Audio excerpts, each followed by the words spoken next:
holiday season, which means it's sticky toffee pudding time. Start off by softening about half a stick of butter.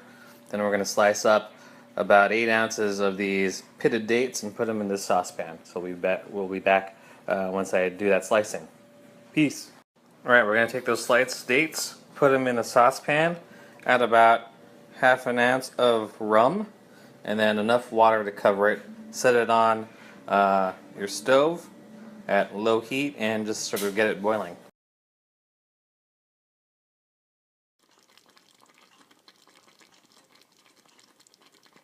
Alright, once the date mixture has reduced down, you're going to add in a tablespoon, of instant espresso. Stir that in. With your date mixture off the heat with the instant espresso, you're going to take an immersion blender and get it pureed.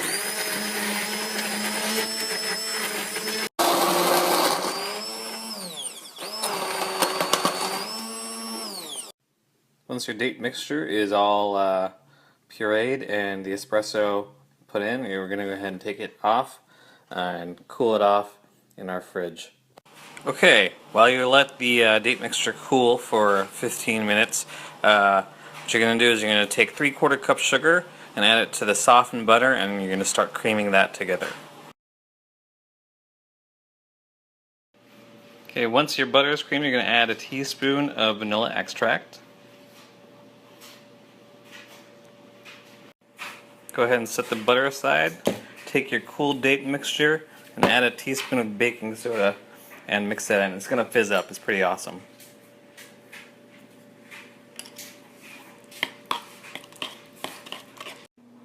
Okay, I've stirred in about a teaspoon of baking soda into the cooled date mixture, fizzed up a bit, and we're going to set that aside and start putting together our batter. So I've sifted 1 cup of all-purpose self-rising flour and brought 2 eggs up to room temperature. And we're going to assemble our batter by cracking 1 egg, putting in half of the flour mixture and then half of the date mix. This is what the first half should look like. I'm going to go ahead and crack the other egg and put in the rest of the date mixture and flour and finish up the batter.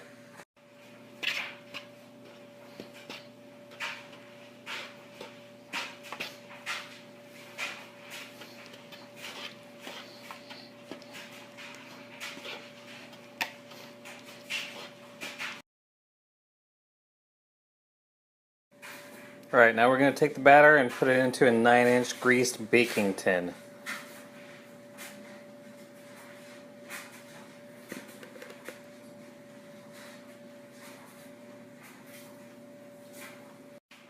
Okay, once you've got the batter in your baking tin, we're going to let it rest in a tray and we're going to add some water in there. And eventually what we're going to do is we're going to tent some foil over that and then bake it in the oven.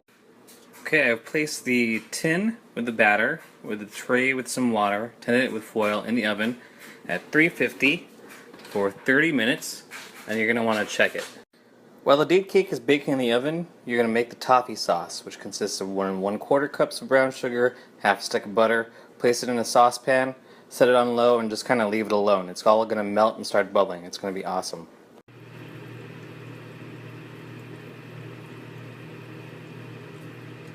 So it's been 30 minutes, so let's go ahead and check our pudding. Looks like it needs a little bit longer, so we'll go another 10 minutes. We'll go ahead and take the foil off. Toffee sauce is still going. Just sort of let it keep bubbling for a few more minutes. We want to make sure all that sugar and butter has melted together and we don't get any clumps of sugar in there. Toffee sauce looks pretty good. Let's go ahead and give it a quick stir. We're using a wooden spoon. If you use a metal spoon, the sugar will recrystallize. So let's give that a quick stir. And then we're going to add in about a half cup of cream, if you want to. Or pasta. Okay, once you've stirred in the cream, you're going to let that come back up to a bubble for about 1 to 2 minutes. So here's the date cake fresh out of the oven. Got our toffee sauce. You can make it up to 1 to 2 days in advance.